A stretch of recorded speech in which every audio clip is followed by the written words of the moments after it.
coming home, I'm coming home. Tell the world I'm coming. Приветствую всех, товарищи, с вами Холдым, и мы продолжаем проходить игру «Убей или люби». Посмотрим, что же это за сюрприз для нас приготовила Анна. Вот надеяться, это что-то хорошее, хотя, зная Анну, скорее всего, это что-то не очень. Ну, а все те, кто пришли только сейчас на мой канал, загляните, посмотрите предыдущие серии, чтобы не терять нить повествования. А наш дорогой Джек, песик по имени Джек, продолжает свое путешествие. Посмотрим, куда нас дальше она заведет, наша хозяйка. Но это будет наш секрет, хорошо? Ты больше никому не расскажешь. Хорошо. Точнее, хорошо. Мы прошли через похожее на туннель отверстие и в высоком широком здании. За ним простиралось поле коричнево-желтой травы. Оно доходило мне до груди. Траву окружали стены большого жилого дома. Это был его двор. Здание было пятнистым, уродливо серым. Скорее всего, оно было красивее, пока не сгорело. В нем было так много окон, ни в одном из которых не было стекол. Они уставились на нас пустые и темные. Место Анны представляло собой квадратную бетонную площадку посреди заросшего двора. Оказавшись там, Анна протянула мне что-то из пакета. Это был небольшой газовый баллончик и коробка спичек. Затем она высыпала оставшееся содержимое пакета на бетон. Когда я увидел содержимое, моя грудь сжалась и начала болеть. Анна, это же... На земле лежали несколько почтовых открыток, пара туфель, но в основном одежда. Я уже видел это раньше. Вещи принадлежали кому-то, кто знаком мне. Кому? Кому-то, кого я знал целую вечность назад. Слишком давно, чтобы помнить. Скотина, лыбится еще, блин. О, нет.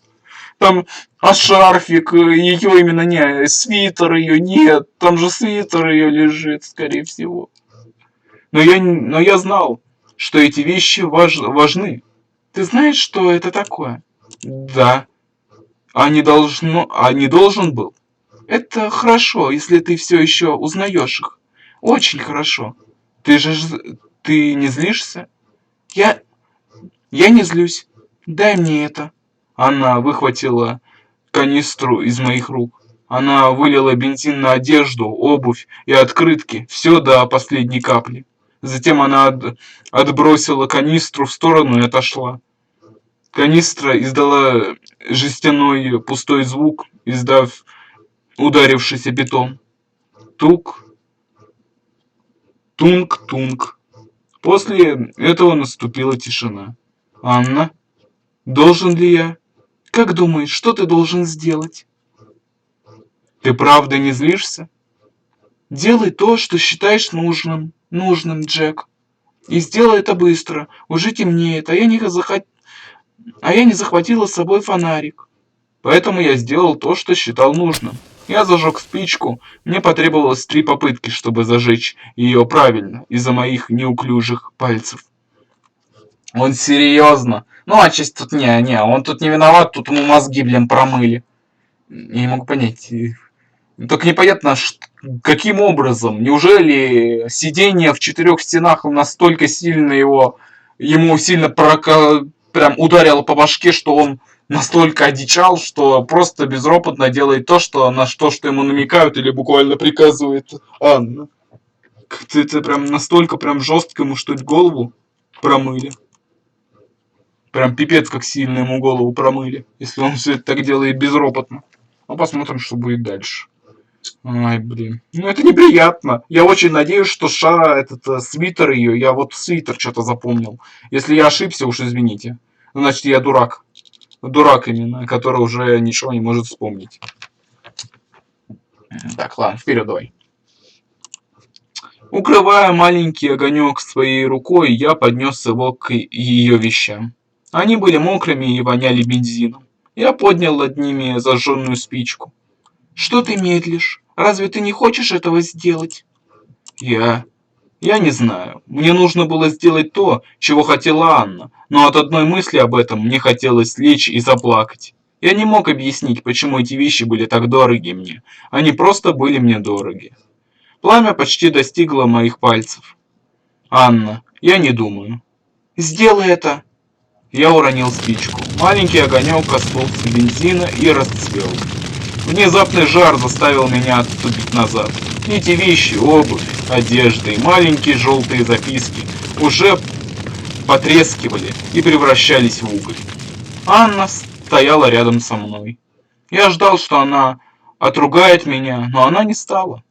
Она вложила свою ладонь в мою, наши пальцы пересекались. «Ты хорошо справился». «Я справился?» «Да. Когда дело дошло до этого, ты сделал то, что должен. Я горжусь тобой».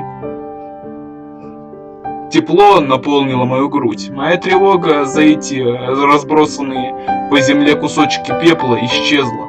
Я был с любовью всей моей жизни, и она любила меня и гордилась мной. Как я мог заботиться об этих?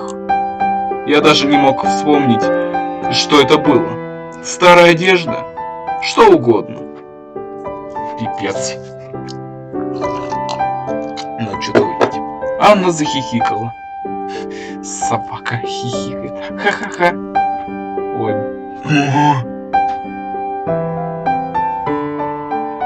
Ха-ха-ха-ха-ха. Ой, блин, пипец. Ну теперь мы точно, прям точно яндерка. Ах-ха-ха. Ой, блин, тут она прям... я не умею смеяться, извините. У меня просто такая проблема. Не умею я смеяться. Если голос еще пытаюсь я как-то менять, то вот смеяться не могу. Ну, не знаю. Уж извините. Мне так приятно видеть Анну счастливой. Я притянул ее ближе. После доброй минуты смеха она вздохнула, как будто выдохлась, и посмотрела на меня. «Разве это не было смешно?» «Ага». Нечто, лежащее на земле, уже погасло. Оно было черным и неузнаваемым. «Пошли домой». «Хорошо, Анна». «Ха-ха, ты ведь так счастлив, правда?» А почему бы тебе не быть? Я тоже счастлива. Это самый счастливый момент в моей жизни. У меня тоже самый счастливый момент в моей жизни. Правда? Да. Спасибо, Джек. Для меня это очень много значит. Мы шли, держась за руки. Но прежде чем мы снова вышли в траву, я в последний раз оглянулся на то, что сжег. Что-то шевельнулось на краю моего поля зрения, в одном из окон без стекол. Я посмотрел еще раз, но оно исчезло. Это место опасно. Хэм, здесь есть люди? Ах, знаешь что? Могут быть. Плохие люди, мы должны вернуться домой как можно скорее. Хорошо. Дом, место, где безопасно. Это маленькая шлюха. Надеюсь, она хорошо видела, как мы сжигали. Тьфу. Подожди. Это не она. Это маленькая шлюха. Надеюсь, она хорошо видела, как мы сжигали весь этот ее мусор. Джек, сжигающий его. Джека, сжигающего его. Боже, я так им горжусь, что мне больно. Хотя я не могу поверить, что просчиталась. Я думала, Грейс ушла навсегда. Но тут она появилась в нашем коридоре и спросила, где Джек, и что я с ним сделала. И все это время Джек находился по другую сторону двери. Можешь себе представить, что бы случилось, если бы меня там не было? Она бы постучала или позвонила в дверь и, скорее всего, начала бы звать. Это